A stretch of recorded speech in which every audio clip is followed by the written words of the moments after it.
మరి ఆయా పార్టీలకెళ్ళి సంచార రాజకీయ నాయకులు కాంగ్రెస్ పార్టీకి వచ్చి కాంగ్రెస్ పార్టీ ఐడియాలజీ తెలియదు, కాంగ్రెస్ పార్టీ ఐడియాలజీ పుస్తకాలు ఏదో చదవలేదు, నాకు ఒక నోటీస్ ఇచ్చి ఆ నోటీస్ పైన నీ మీద అనేకమైన కంప్లైంట్లు ఉన్నాయి, ముఖ్యమంత్రి గారికి వ్యతిరేకంగా మీరు మాట్లాడిండ్రు, దీనిపైన ఎక్స్ప్లెనేషన్ అడిగారు. అడిగితే నేను ఆ కంప్లైంట్ లేదో దాని గురించి నాకు వివరంగా తెలపండి, నేను ఎక్కడెక్కడ క్రమశిక్షణ తప్పిన తెలిపందనంటే ఇది మాకు నచ్చలేదు కాబట్టి నేను సస్పెండ్ చేస్తున్నామని చెప్పేసి నా సస్పెండ్ చేయడం జరిగింది. ఈరోజు సస్పెండ్కు ముఖ్య కారణం ఏంటంటే ప్రతిపక్షంలో ఉన్నప్పుడు రాహుల్ గాంధీ గారి వరంగల్ మీటింగ్లా రైతు సమావేశంలా రాహుల్ గాంధీ గారితో ఒక మాట చెప్పించారు, మేము అధికారంలోకి రాగానే ధరణిని రద్దు చేస్తామని చెప్పిండ్రు. అధికారంకి వచ్చి 100 రోజులు గడిచిపోయింది, ధరణి రద్దు కాదు కదా, ధరణి దొంగను కూడా ఇంకా ఎంబడే పెట్టుకున్నారు. నవీన్ మిత్తర్ను ఎంబడే ఉన్నాడు ఆయన. దాని మీదనే ప్రశ్నించిన ఆయన ఎందుకున్నాడు ఇక్కడ అని. శ్రీనిధికి వెళ్ళి సిఎస్ఆర్ ఫండ్స్ 100 కోట్ల రూపాయలు, ఈరోజు 100 కోట్ల రూపాయలను మరి అప్పుడు ఎర్రబెల్లి దయాకర్రావు మంత్రిగా ఉన్నటువంటి పాలకుర్తికి సిఎస్ఆర్ ఫండ్స్ అక్కడ డైవర్ట్ చేసి మరియు Sircilla constituency KTR constituency divert చేసినప్పుడు దీనిపైన ఆడిట్ చేయాలని సెంట్రల్ కాగ్తోని ఆడిట్ చేపియాలని నేను ఈడీకి సిబిఐకి ఇవ్వడం జరిగింది. ఇప్పుడు అది ఎక్కడ దాకా వచ్చిందంటే ఈ రోజు వరకు విద్యాసాగర్ రెడ్డి అనేటోడు ఆ విధంగానే కొనసాగుతుండు. విద్యాసాగర్ రెడ్డి అనేటోడు మరి ఆయన దగ్గర ఉన్న సెల్ఫ్ హెల్ప్ గ్రూప్స్ ఏవైతే వరల్డ్ బ్యాంక్ నిధులతో మొదలైనటువంటి ఆ సంస్థలో 5,400 కోట్ల రూపాయలు ఉంటే దానికి ఎండి ఒక ఐఏఎస్ ఆఫీసర్ ఉండాలి. కనీసం కల్వకుంట్ల చంద్రశేఖరరావు అనేటోడు ఈ పనికి మళ్ళీ రిటైర్మెంట్ ఆఫీసర్లను పెట్టిండు, వీళ్ళని తీసేసి ఫుల్ టైం పెట్టాలి, ఐఏఎస్ ఆఫీసర్ని పెట్టాలి అని నేను అడిగిన మన ప్రభుత్వం వచ్చినాక.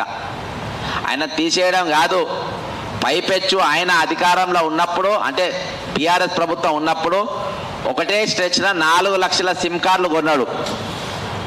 4 లక్షల సిమ్ కార్డులు కొని ఎవరు విద్యాసాగర్ రెడ్డి అనేది ఆయన కొన్నాడు. అంటే కొన్ని మా పత్రికా మిత్రులు దీన్ని వక్రీకరిస్తున్నారు. శ్రీనిధి ఎండి ఆయన దగ్గర ఉన్న వేణుప్రసాద్ అని ఐటీ మేనేజర్ ఇంకా కొంతమంది అధికారులు కలిసి వీటిని కొనుగోలు చేయడం జరిగింది.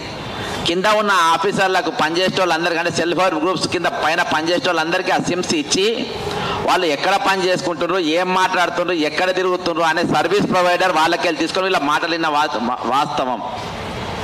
దీనిపైన మీరు ఎంక్వైరీ చేయండి, అసలు ఫోన్ ట్యాపింగ్ అనేది మొదలైంది ఇక్కడికి వెళ్ళని నేను హైదరాబాద్ సిపి గారికి కంప్లైంట్ ఇచ్చి అది ప్రెస్ కూడా రిలీజ్ చేసిన. దానిపైన ఎవరైతే ఈ విద్యాసాగర్ రెడ్డి వాళ్ళ తమ్ముడు ఉన్నాడో ఆయన ముఖ్యమంత్రి గారి దగ్గర ఉన్నాడు, ఆయన పేరు చంద్రశేఖర్ రెడ్డి.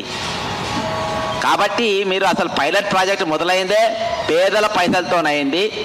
నెలకు 20 లక్షల వరకు బిల్లు కట్టిండ్రు. మీరు సెల్ఫ్ హెల్ప్ గ్రూప్స్ శ్రీనిధికి వెళ్ళి మీరు ఎంక్వైరీ చేస్తే దొరుకుతారని చెప్పిన అది నా నేరమైంది. రెండవది అమర్ రాజా బ్యాటరీస్. గత సంవత్సరము నేను ఆగస్టు నెలలో మంత్రి శ్రీనివాస్ గౌడ్, కల్వకుంట్ల తారక రామారావు గారు ఇద్దరి దగ్గర ఉండి 10,000 మందికి నౌకర్లు వస్తాయి అని 500 ఎకరాల భూమి మరి వీళ్ళ మహబూబ్ నగర్ జిల్లా టౌన్ను ఆనుకొని ఉన్న గ్రామం నుండి 500 ఎకరాల సాఫ్ట్వేర్ కంపెనీ అని తీసుకున్నారు. తీసుకొని తీరా చూస్తే ఆడ బ్యాటరీ కంపెనీ పెడుతున్నారు. ఆ బ్యాటరీ ఎవరిది? అమర్ రాజా బ్యాటరీ. చిత్తూరులో ఆడ కాలుష్యంతో జనాలు చచ్చిపోతున్నారు, క్యాన్సర్లు వస్తున్నాయి, నీళ్లు కలుషితం, గాలి కలుషితం, వాతావరణం కలుషితమై అనేక మంది మరణిస్తుందని అక్కడ ప్రభుత్వం దాన్ని ఊడబిక్తే లేదు మా దగ్గర మా తెలంగాణ వచ్చినా పర్వాలేదు, వీళ్ళు క్యాన్సర్ రోగాలు వచ్చినా పర్వాలేదు, వీళ్ళు నాశనం అయిపోయినా పర్వాలేదు, మీరు వచ్చి ఇక్కడ పెట్టుకోండి అని చెప్పి కేటీఆర్ తీసుకొని వచ్చి ఇక్కడ పెట్టిపించారు. ఆ రోజు కూడా మేము 500 ఎకరాల భూమి కేవలం ఎకరానికి 12 లక్షల రూపాయల చొప్పున వాళ్ళకి ఇచ్చి భూమి పెట్టుకున్నారు. పెట్టింది తీసుకున్నది సాఫ్ట్వేర్ కంపెనీ అని పెట్టింది, హజార్డియస్ కంపెనీ, పొల్యూషన్ కంపెనీ, క్యాన్సర్లు వచ్చే కంపెనీ, రోగాలు వచ్చే కంపెనీ పెట్టిండ్రు. ఇవి తీసేయాలని ఆ రోజు మేము డిమాండ్ చేసినాం. ఈరోజు కాంగ్రెస్ ప్రభుత్వం వచ్చింది, అక్కడ వరకు వేగంగా నడుస్తుంది.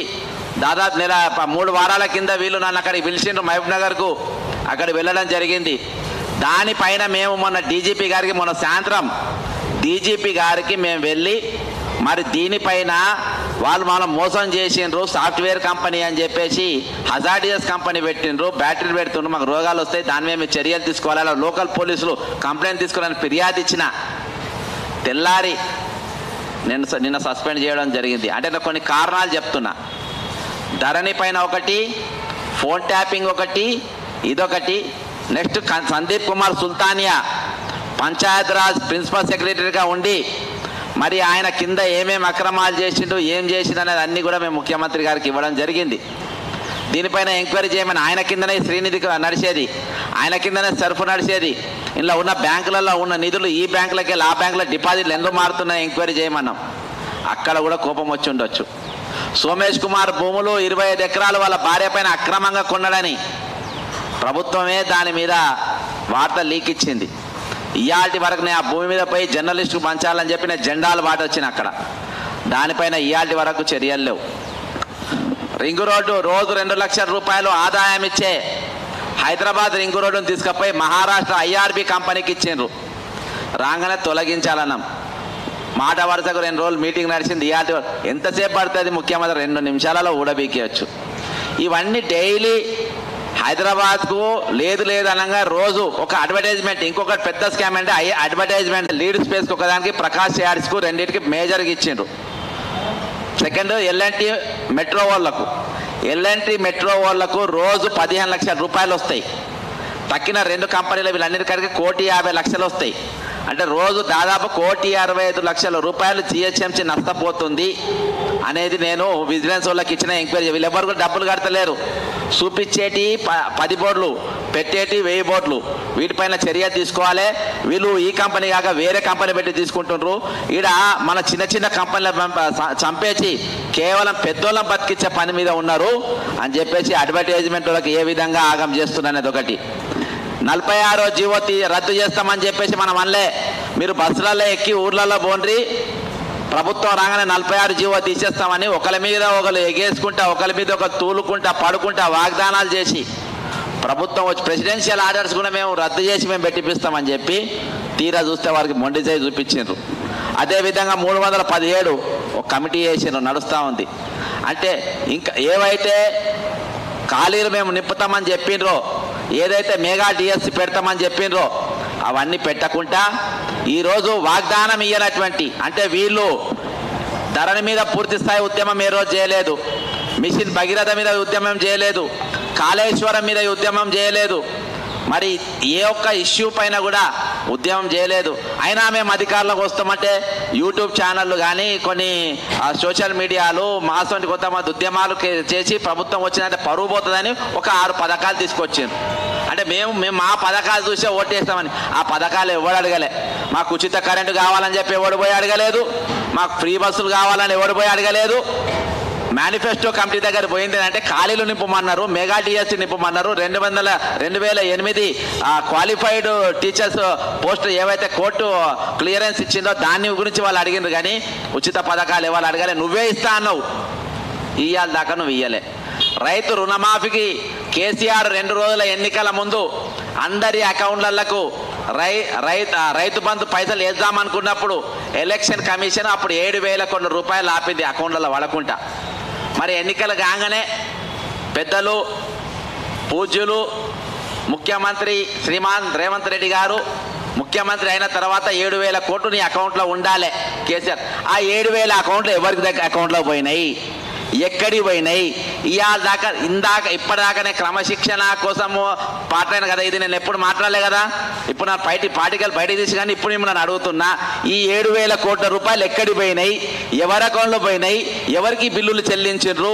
రైతుల నోట్ల మట్టి కొట్టి ఏ కార్పొరేట్ కంపెనీ నోట్ల మీరు ఈ పైసలు కుక్కిండ్రో ముఖ్యమంత్రి రేవంత్ రెడ్డి గారు చెప్పాల్సిన అవసరం ఉన్నది.